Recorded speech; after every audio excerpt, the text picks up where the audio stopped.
Je serais très heureux, Monsieur Simondon, que vous daigniez redévelopper devant nous trois concepts fondamentaux qui nous ouvrent littéralement la machine, à savoir le concept de concrétude avec sa contradictoire d'abstraction et les concepts de synergie et d'homéostasie.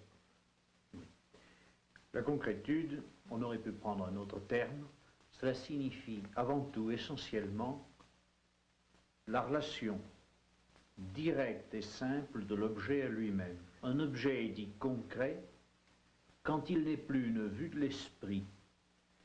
Une vue de l'esprit créant une espèce de société mécanique dans laquelle chaque pièce travaille à tour de rôle, indépendamment les unes des autres, comme des personnes travailleraient sur le même objet, sans se voir et se connaître les unes les autres, parce qu'elles seraient introduites successivement. L'objet concret est celui en lequel il y a ce qu'on peut nommer une résonance interne, ou réverbération interne, c'est-à-dire qui est faite de telle sorte que chaque partie tient compte de l'existence des autres, est modelée par elle, est modelée par le groupe qu'elle forme, et par conséquent peut également jouer un rôle plurifonctionnel. Non seulement elle est informée par les autres pièces, mais encore elle joue un rôle pour elle, elle est en rapport avec elle. Par exemple, les nervures, les ailettes qui se trouvent sur le cylindre d'un moteur à refroidissement par air servent bien entendu à évacuer de la chaleur dans l'air, à augmenter la surface. Elles peuvent aussi être utilisées par le constructeur pour augmenter la rigidité du cylindre. Un rôle bifonctionnel. Il y a des cas beaucoup plus intéressants. Je vais parler de la turbine Guimbal ou du groupe bulbe. La turbine Guimbal est un des cas du groupe bulbe. Ici, il a fallu supposer le problème résolu pour qu'il soit soluble. En effet, il s'agissait de faire un groupe qui pourrait être tout entier mis à l'intérieur de la conduite forcée, alternateur compris, non pas seulement la turbine, mais l'alternateur. L'idée de Guimbal a consisté en ceci: faire un alternateur suffisamment petit pour qu'il puisse tenir dans un carter étanche juste derrière la turbine. Mais si on faisait un groupe très petit, si on fait un alternateur très petit, il ne pourra pas évacuer sa chaleur parce que le fil sera de faible section et par conséquent la résistance ohmique importante conduira à une grande dissipation d'énergie, l'ensemble va brûler. Guimbal a résolu le problème de la manière suivante, précisément en supposant que le problème est résolu, c'est-à-dire en supposant que l'alternateur est suffisamment petit, il peut être mis à l'intérieur de la conduite forcée.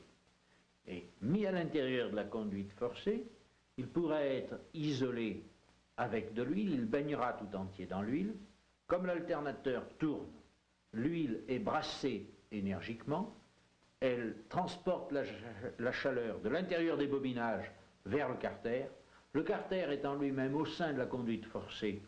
Ce carter est en contact avec l'eau qui est très énergiquement brassée puisqu'elle vient de passer à travers la turbine. De cette manière-là, on a une évacuation de la chaleur qui est très supérieure à ce qu'on aurait avec un alternateur de plus grande dimension tournant dans l'air. D'autre part, le fait qu'il y ait de l'eau à l'intérieur de l'alternateur, le fait qu'il y ait, de l'huile à l'intérieur de l'alternateur, permet de créer une surpression qui, à travers les joints, empêche toute eau de rentrer.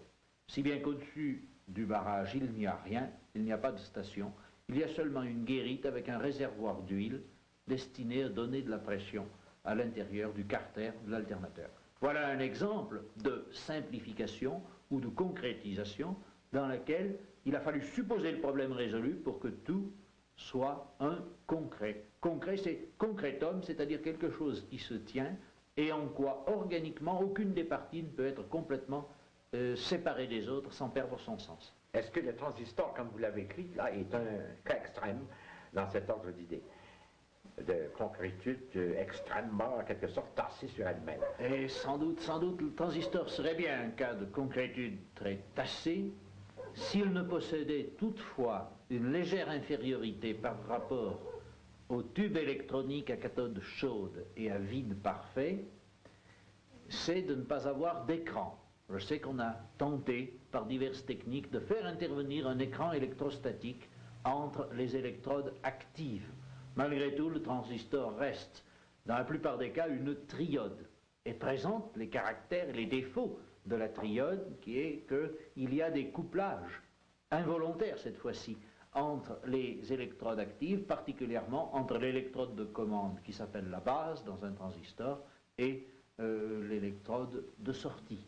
Est-ce que vous n'avez pas écrit au sujet du transistor qu'il y avait une sorte d'équivalence, de réversibilité entre sa forme et sa matière, sa forme, que l'un et l'autre étaient... Peut-être ai-je écrit cela, je ne me le rappelais pas, mais je crois tout de même qu'il faut, en certains cas, reconnaître que lorsqu'on passe du stade puissamment dichotomique des objets techniques, ici donc du modulateur électronique, de l'amplificateur ou de l'oscillateur, à un troisième stade qui correspond mieux au réseau technique et qui correspond à des utilisations beaucoup plus souples, beaucoup plus multifonctionnelles, on perd quelque chose. On perd la belle époque. Et effectivement, quand on passe du tube électronique à cathode chaude et à vide au transistor, on perd quelque chose. Il faut ajouter des circuits de neutrodinage si on souhaite qu'un transistor n'auto-oscille pas en certains de ses montages. La belle pintode n'existe plus. Naturellement, le transistor est beaucoup plus petit. Au lieu de 250 volts de tension anodique, il se contente de 9 volts ou 12 volts, ou quelquefois moins, 6 volts pour les transistors de haute fréquence. Mais enfin, il est moins parfait sous certains aspects.